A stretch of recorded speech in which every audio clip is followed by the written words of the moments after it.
hours. Everybody in airports watch this programme and then they'll probably tell her. Yeah, what you were saying.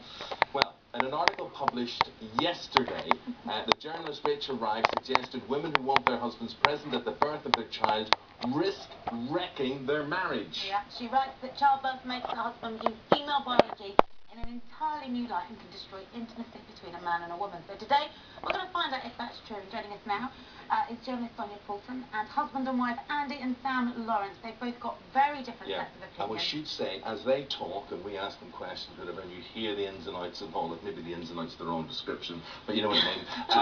Yes, there is the worm. There's the worm. Again, choice words. Again, yes, on the screen. And if you go to itv.com/this morning, that sort of gauges how you're thinking at home, whether you agree, whether you disagree. Always good to know what you're thinking, so let the worm know. Okay, now, Sonia, you are a mother yourself. Indeed. And your partner was present at the birth, and you would not have had it any other way. No, I wouldn't. And we argued all the way throughout here, as you often do when you're in labour. And on several occasions he threatened to leave me there and then on my own if I carried on being stroppy. And I just kind of thought, if there's any time you can afford to be stroppy, it's when you're in labour, really. Yeah. But nonetheless, we battled through it, and it was lovely. And he did things like run a bath for me and everything. And it was a really wonderful, bonding, intimate moment. And I wouldn't change it for the world. But Andy here would. Indeed. Andy's a hardened soldier. He's a veteran. You're an army corporal, no less. Yeah.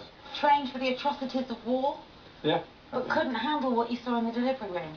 Well, I was there for the birth of my daughter, and I wasn't really much help to Sam because I was quite nervous. I didn't know what to do. I see what happened, and so the second time round, we both decided that it'd be best if a mum was the birthing partner, and I wouldn't be present. And I thought it went a lot better than the first time. Oh, Sam, so you brought your mum in, and this seems to be, we hear this is a growing trend. So how did you find having mum there? I think my labour I had with both my children, my labours were really good. And I had my mum there both times. And I think if my mum wasn't there, my labours would have been completely different. And with Andy, the first time with Bella, I remember looking at him and thinking, oh my God, he looks really scared, which scared me. But then I had my mum next to me, looked at her, she reassured me, and I felt relaxed and happy with my mum there than with Andy just there. So in short, Andy was flaming useless, basically. Yeah. Basically, got in the way. Now I understand that you used a word there which I would identify with, helplessness. Yes. That feeling, however capable you are, Sonia, in your day-to-day life. Yes. As a man, I think if you could take the pain, you would take the pain. If you could find a role, you would just do whatever. Yes. But there doesn't seem to be anything you can really do. Yeah, but there's nothing wrong with feeling helpless. I mean, I don't know how to deliver a child, do you? So, I mean, I think it's perfectly fine to be at birth and feel what is going on here. I mean, my partner was at the other end, could see everything that was going on, did everything, cut the umbilical cord, everything, and that was the first time he'd ever done it. And it's a learning process. It's like being a parent, you learn on the job, as it were. And I think this idea that we go into a labour ward and we should know what's what. I didn't even read any books about prayer. I didn't want to know. I wanted to experience it as it was happening. We even considered at one stage doing it at home on our own, and he would deliver. I mean, we were that, because I was very much like, let us strip it down to it being us. So it actually was only us there at the creation of our child, and so it was just me and him and a midwife, and that seemed enough for us. And he said to me afterwards, felt completely helpless, but it was the most wonderful experience. It's okay to be helpless. It's fine, you're not a midwife. Yeah, I think helpless is probably the blanket emotion that all men feel, but I'd swap helpless for the severe pain of childbirth in a heartbeat. Yes. Would you? Oh yeah, it hurts, doesn't it? Ruth said she didn't want any epidural, so I said I'd take it. All that gas and air, anything. Well, gas and air, fabulous. Party. Well, talking about kind of knocking yourself out with the experience, you did on the second time round, Andy. You went to bed when Sam went into labour. Yeah, that's right. And slept because you wanted to be rested for the next day to help out with the baby. Yeah. Did you not feel like you were copping out? Well, the thing is, I didn't actually know. Well, I knew she was actually gone into labour. But we both went to bed, and then she got up and went off with her mother, and I stayed in bed and I didn't realise what was going on, so I woke up many hours later, walked downstairs, and her dad was actually getting ready for work, and he was like, you've nearly missed it. So I waited, and then I walked in literally, and my son was there. So I missed all of it, And really. for you two, that was the better experience. Yeah, definitely. I don't think him being there, not being there, when my son was born, he saw my son. So that's the important thing. Yeah. He's seen my son. There's no change with them two. Okay, or... but here's the bad bit, and Yeah. here is the controversial bit, which may get our little worm wriggling on the screen a bit. It did affect your love life after I that. think Well, when the you've first had a time. child, Well, there was. I mean, you it didn't. takes a while to get that You back. didn't like what you saw, and therefore it affected your intimacy.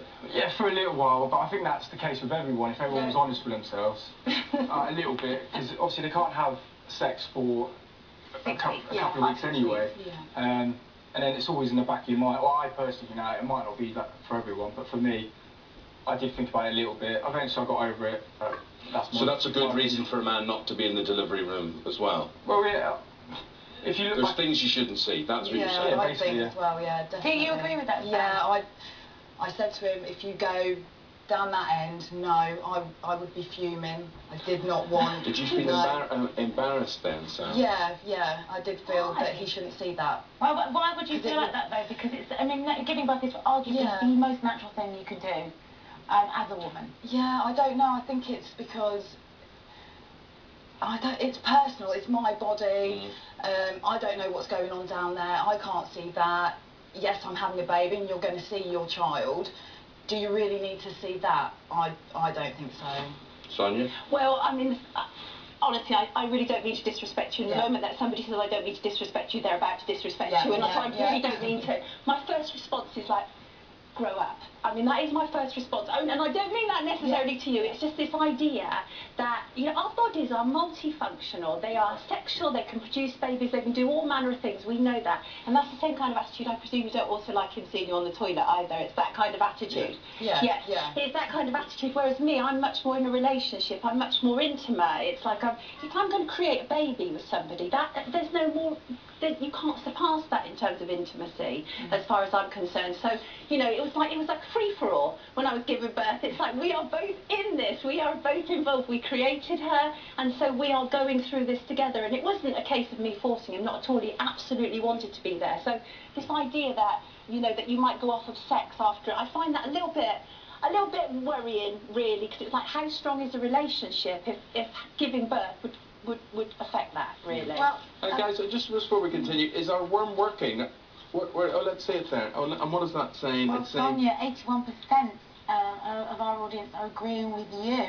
And in some in the minority with 19%. However, you've come on here today, you've been incredibly honest, and this is about what works for you. There's no right and wrong to this each issue. to their own. I think everyone's got their And own. you've been really brave to do that, and I'm sure there are lots of people that have shared experiences similar to yours. So thank you for your time today. Thank you. Thanks, guys. Thank you. Thank you very much, Nick. Thank you. I'll get everybody talking as the morning progresses. The celebrations, the Diamond Jubilee celebrations, if they weren't enough, we are still partying here because we've got what's called the Jubilee Jackpot. Jubilee Jackpot? What's that? It is? Well, it's £100,000. Jeff Brazier has the details.